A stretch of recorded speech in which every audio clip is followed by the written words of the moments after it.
Welcome back to the Top 11 Saddest and Most Bittersweet Thomas Adaptations. Today we have a unique story written by the one and only Barry Truck, adapted by Suttery Productions, and narrated by Liam Miller. It's called Derek and the Manor, so let's begin. We open with a downcast Derek at the works, who's being greeted by the Fat Controller, who has an important job for him. Works. Hello, sir. Derek sighed. Terribly sorry for my engine trouble. Not the best first impression, is it? The Fat Controller smiled. I know you tried your best. Worry not. The men tell me they fixed your ailments. Before you return to Edward's line, I have an important job for you. Oliver recently discovered an abandoned manor. You shall assist with its restoration. I'd be thrilled to, sir, Derek beamed. Derek was soon busy, taking workmen to and from the manor. Derek happily brought workmen and supplies to and from the manor, but one day while he was resting, he heard footsteps. It was slow work, but he was glad to be useful. One afternoon, Derek was resting after delivering some fans, but as he dozed, he heard footsteps. Must be a workman, he thought. It wasn't. The men were having their tea break in the old station building. He looked back. I'm sorry, I gotta pause here. I look at this face and all I can see is Robert De Niro. It is so fucking funny. I don't know why. Derek's sleepy eyes, it looks like Robert De Niro. Look at it. Once you look at it, you can't unsee it. The courtyard was a smartly dressed gentleman. He stared at the manor and its surroundings before his eyes met Derek's. I say, you there, he called, strolling over. Have you seen the blasted gardener? Gardener? Asked Derek. Oh, you mean the workmen. They're on their tea break, sir. Yes, well, do tell them to trim these hedges in the courtyard, won't you? We certainly can't welcome party guests with an unkempt garden. The gentleman turned and strode away. Well, that's a bizarre encounter. The man disappears and I love the banter between the workmen. And then I heard a sound effect I never thought I would ever hear in a Thomas adaptation. Who were you talking to, they asked. That gentleman in the courtyard, Derek replied. He says the hedges need tending to. I don't suppose any of you are gardeners. I'm quite proud of my flowers, began one workman. Not now, Ted, scowled another. In the courtyard, you say, Derek? They searched all over, but found no one. Whoever he was, said Ted, he wasn't wrong. This garden's atrocious. The other workmen groaned.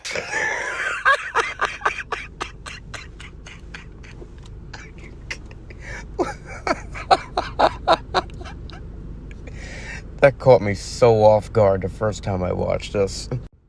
Later that night, Derek was resting near the manor when suddenly... There, he called. He heard excited chatter coming from the manor. To Derek's surprise, light spilled from the windows. He saw the silhouettes of patrons inside, laughing and dancing as the music played. What on earth? Just then, a horse and carriage crossed in front of the shed. Derek jumped. The carriage stopped in the courtyard. There, greeting his passengers, was the gentleman from earlier. Excuse me, sir? The gentleman walked over, beaming. Quite the soiree, isn't it? He chuckled. But sir, stammered Derek, the manor isn't ready yet. On the contrary, my good chap, it never looked better. What a grand party it is! The gentleman then sighed.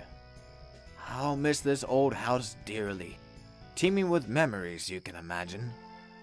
Sadly, memories aren't sufficient payment for the banks. We've fallen on hard times, and it will only get harder from here. At least we'll have one final grand evening before we face the music. He paused and turned to Derek with a smile.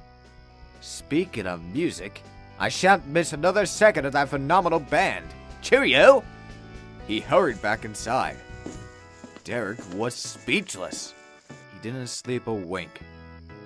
He stayed awake, watching and listening to the party, which faded to nothing as the sun rose. Before long, his driver returned. Bless me. Derek didn't sleep at all, listening to the party as the sun rose. Derek continues on with his business and he spots the gentleman from yesterday again in the garden. And suddenly Derek is hit with realization. Let's fetch the workmen. Then you can have a good rest. As the driver climbed into the cab, Derek heard footsteps again. Sure enough, the gentleman was in the courtyard, surveying the garden. That blasted gardener! The party is tonight, and he still hasn't tended to these shrubs. Derek went pale with realization. At the station, the workmen piled into the coach. Derek spied the Fat Controller on the platform. I say, sir, may I have a moment of your time? Certainly, Derek. Not feeling unwell, are you?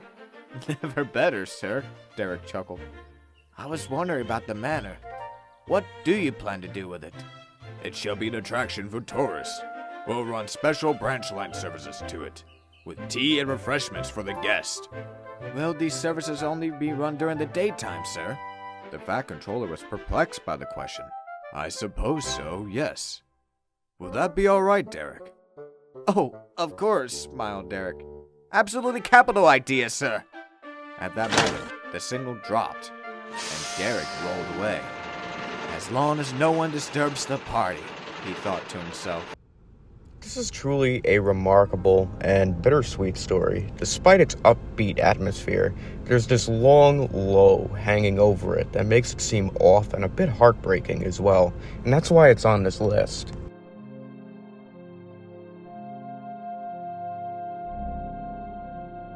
I absolutely love the look to this.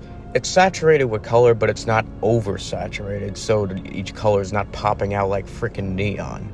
No, it's actually toned down a little bit, which the exposure is toned down.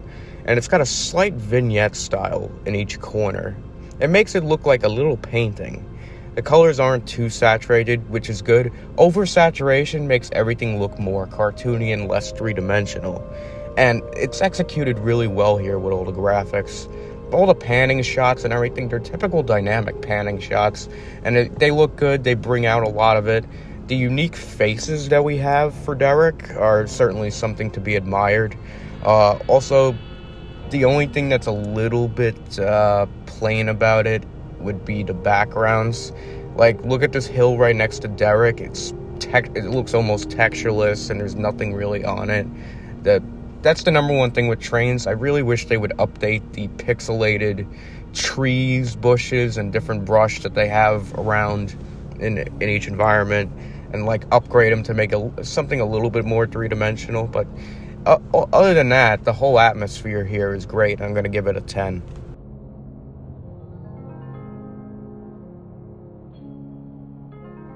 The narrator here is Liam Miller. I'm not too familiar with him at all, but I love his narration here. It's really upbeat and entertaining, enthusiastic, puts a lot of effort into the emotions of it, tries to give each character a unique voice. So I gotta give him a 20 here just for his narration and voice acting alone.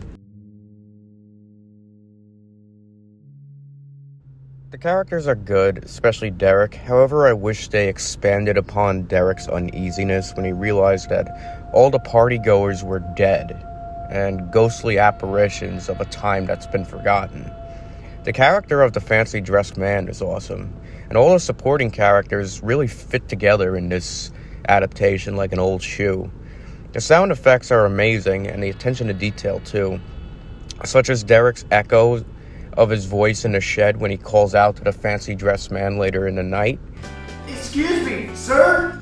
Like that, small details like that are just always amazing and immersive.